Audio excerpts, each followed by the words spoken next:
ภูมิใจนักธุรกิจยิ่งลาวเกี่ยมส่งกาแฟไฮโดรเจนบุกตลาดรัสเซียและยุโรปสวัสดีท่านผู้ชมสวัสดีเสาร์ของมื้อวันที่28มังกร2026เข้ามานี่เกี่ยวกับเรื่องกาแฟลาวเฮาตอนนี้กำลังมีบทบาทสู่ระดับโลกเจ้าท่านผู้ชมถือว่าญี่ปุ่นเองนี่ก็ถือว่าเป็นประเทศหนึ่งที่เป็นประเทศที่มีเทคโนโลยีชั้นนำของโลกและก็ให้ความสนใจ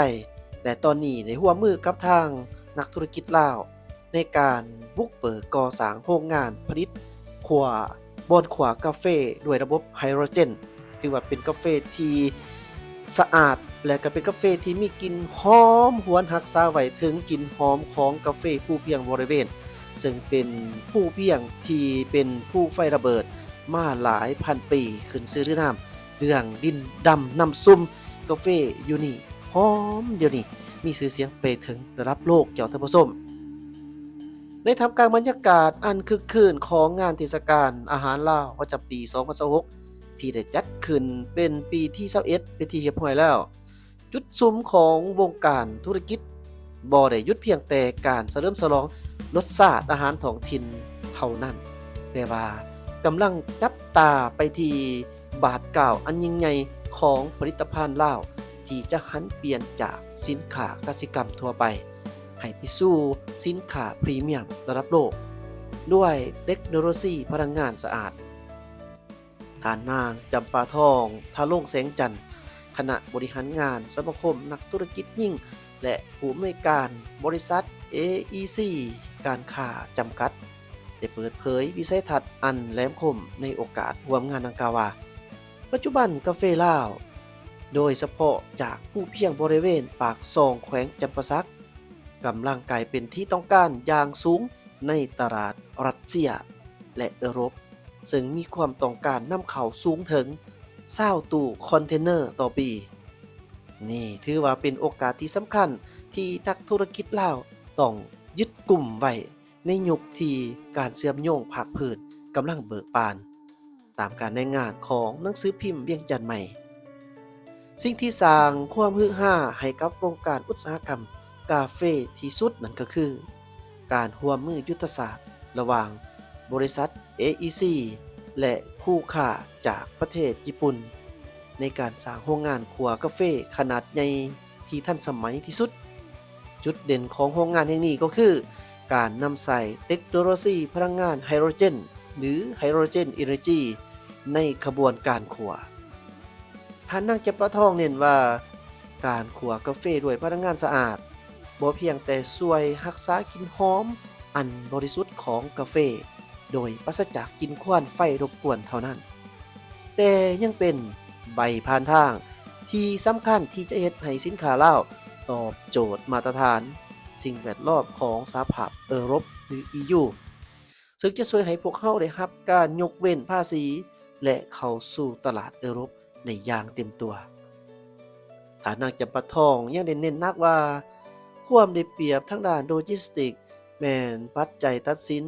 ด้วยการหันเปลี่ยนจากประเทศที่บ่มีทางออกสู่ทะเลหรือแลนด์ล็อกให้กลายมาเป็นศูนย์กลางเชื่อมจอดแลนดิ้งผ่านโครงการเส้นทางรถไฟความเร็วสูงลาวจีนภายใต้หัวข้อริเริ่ม1แล้ว1เส้นทางหรือ Belt and Road Initiative เฮ็ดให้การส่งออกสินค้าจากลาวผ่านคุนหมิงโซโปจีนไปฮอดรัสเซียและประเทศยุโรปมีความสะดวกว่องไวและประหยัดต้นทุนกว่าที่เคยเป็นมาเจ้านี้งานเทศกาลอาหารลาวในปีนี้บริษัท AC การค้าจำกัดยังได้นำเสนอผลิตภัณฑ์คุณภาพหลากหลายเช่นว่ายาหมอเทวดาสารสกัดจากสมุนไพรน้ำผึ้งเกรด A แบรนด์อะกริมาและสินค้าตัวแทนจำหน่ายชื่อดังอย่างเทพไทยและโอเคฮาร์เบอร์การเคลื่อนไหวของฐานนางจำปาทองในครั้งนี้บ่เพียงแต่เป็นการขยายธุรกิจส่วนตัวเท่านั้นแต่ว่ายังเป็นตัวแบบให้แก่นักธุรกิจแม่ยิ่งทั้ง18แขวงทั่วประเทศในการนำใส่เทคโนโลยีและช่องทางการค้าสากลเพื่อยกระดับภูมิปัญญาท้องถิ่นให้กลายเป็นสินค้าที่มีมูลค่าสูงในเวทีโลกจากท่านผู้ชมเมื่อเฮาฮู้เกี่ยวกับเรื่องการร่วมมือระหว่าง ลาวและญี่ปุ่นโดยเฉพาะแม่นเกี่ยวกับเทคโนโลยีในการขัวกาแฟโรงงานเทคโนโลยีในการขัวกาแฟแล้วเฮามีความสนใจอยากรู้เพิ่มเติมแม่นบ่เกี่ยวกับว่าโรงงานนี้เป็นคือแนวใดเจ้าสำหรับการปฏิวัติอุตสาหกรรมกาแฟแม่นว่ากำลังเกิดขึ้นอยู่เทิงภูเพียงบริเวณบ่อนที่มีความสูงหลายกว่า 1,000 เมตรจากระดับน้ำทะเล โดยทางบริษัทญี่ปุ่นพากันเทนำเสนอนำโดยทานนิซิโอริโออาโรกำลังสร้างโรงงานขัวกาแฟด้วยไฮโดรเจนแห่งทำอิฐในอาซีโดยที่นวัตกรรมที่อาจเปลี่ยนโซชะตากรรมของกาแฟลาวจากสินค้าธรรมดาให้ก้าวไปสู่ผลิตภัณฑ์พิเศษระดับโลกตามการรายงานของทางสำนักข่าว NHK จากประเทศญี่ปุ่น การผสมผสานระหว่างธรรมศาสตร์และเทคโนโลยีใหม่อยู่เขตภูเพียงบริเวณที่มีความสูงกว่า 1,000 เมตรจากระดับน้ำทะเลกาแฟลาวได้รับความสนใจและก็ได้รับผลประโยชน์จากดินที่อุดมสมบูรณ์ด้วยแร่ธาตุและสภาพอากาศที่มีความแตกต่างของอุณหภูมิระหว่างกลางวันและกลางคืนอย่างเหมาะสมเพื่อเพิ่มความสามารถในการแข่งขันทานนิซิโอริโออารุจากบริษัทญี่ปุ่นที่ดำเนินโครงการทางด้านสิ่งแวดล้อมในอาเซียนตะวันออกเฉียงใต้ในความร่วมมือกับผู้ผลิตท้องถิ่นและรัฐบาลลาวเพื่อนำใส่เทคนิคการขั่วด้วยไฮโดรเจนโดยปกติแล้วการขั่วกาแฟแม้นจะนำใส่แก๊สธรรมชาติแต่ว่าโครงงานทดลองในลาวแม้นได้เริ่มนำใส่ไฮโดรเจนในอุณหภูมิ200องศาเซเพื่อดึงดูดเอากลิ่นหอมและรสชาติของกาแฟออกมาการนำใส่ไฮโดรเจนช่วยกำจัดการปล่อยไอพิษและคาร์บอนไดออกไซด์ในกระบวนการขั่วเฮ็ดให้กาแฟนี้สามารถตีตลาดได้ว่าเป็นผลิตภัณฑ์ที่เป็นมิตรกับสิ่งแวดล้อมอย่างแท้จริงจะถึงเป็นว่าไฮโดรเจนจะมีราคาค่อนข้างสูงกว่าแก๊สธรรมชาติแต่ว่าประเทศลาวมีข้อได้เปรียบทางด้านพลังงานไฟฟ้าน้ำตกที่มีอย่างหลวงหลายด้วยราคาไฟฟ้าในลาวที่ถูกกว่าประเทศญี่ปุ่นถึง3เท่าการนำใส่กาแฟราคาถูกนี่มาผลิตไฮโดรเจนการนำใส่ไฟฟ้าราคาถูกมาผลิตไฮโดรเจนจะช่วยให้ต้นทุน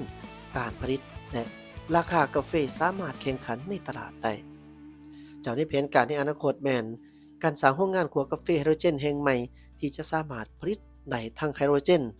และขัวเม็ดกาแฟในบ่อนเดียวกันโดยตั้งเป้าหมายกำลังผลิตอยู่ที่5,000ตัวต่อปีซึ่งจะกลายเป็นหนึ่งในโรงงานที่ใหญ่ที่สุดในประเทศและคาดว่าจะเริ่มการผลิตอย่างเต็มรูปแบบในปี 2027ทานนิชิโอะกล่าวว่าเป้าหมายสูงสุดแม่นการสร้างแบรนด์ให้ทั่วโลกรับรู้ว่ากาแฟขั่วไฮโดรเจนเท่ากับประเทศลาว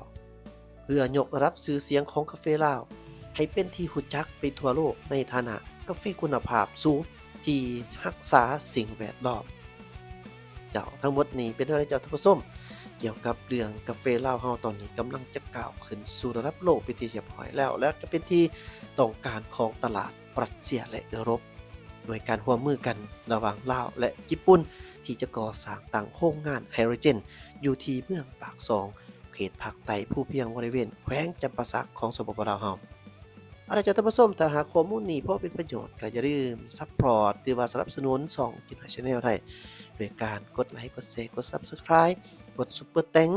และทุกสิ่งทุกอย่างที่ท่านผู้ชมคิดว่ากินหอย Channel จะอยู่ได้ ขอบใจหลายๆสบายดีเจ้า